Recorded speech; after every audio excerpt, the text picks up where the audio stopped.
Okay, guys, we're back with part 5 of America, Land of the Slaves. And on part 4, we left off with the video about Bill O'Reilly talking to a 9/11's victim's son and how he keeps cutting him off and just completely not letting the guy tell his point of view.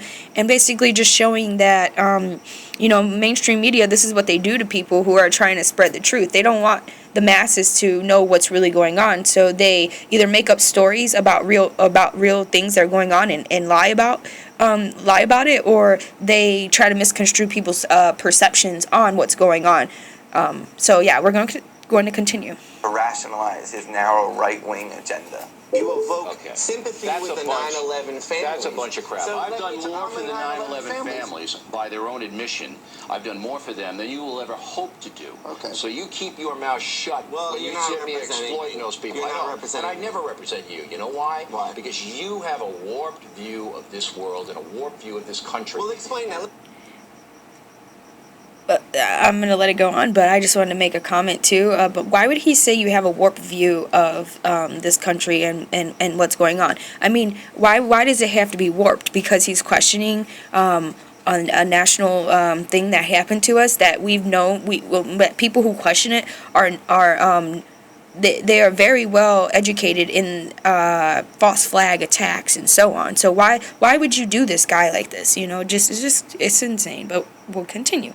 Let me give you an example. No, I'm not going to debate this with you. Let me give you an example of parallel experiences. On September 14th, he's saying, and then Bill O'Reilly says, I'm not going to debate this with you. You just asked him a question, and then you're not going to let him explain his side of the story? Like, what the heck? I mean, don't you guys see this? This is a trip, man.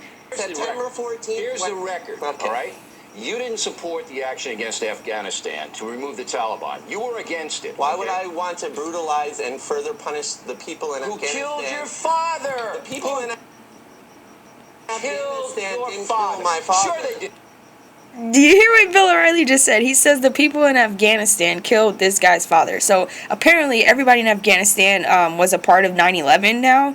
That's what the message is. I mean, do you guys see the fear tactics? Like, this is crazy. He's basically trying to support the fact that we're blaming a whole entire nation for something that a few people actually were involved in.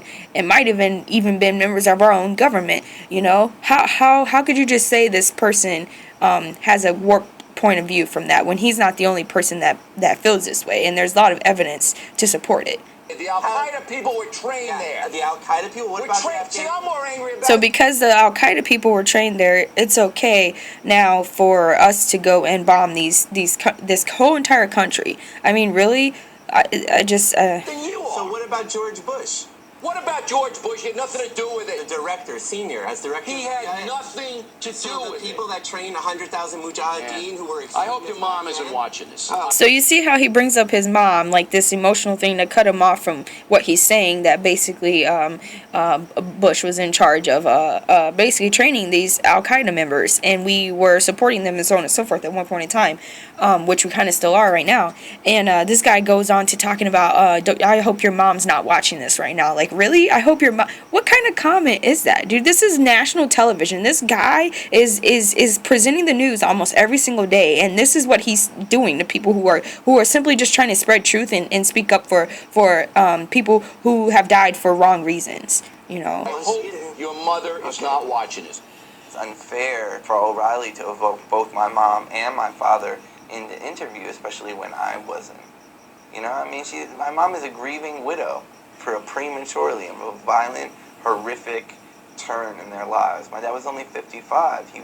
They were working people, working class, middle class. Like, they were not retiring for a while. And their life is basically destroyed.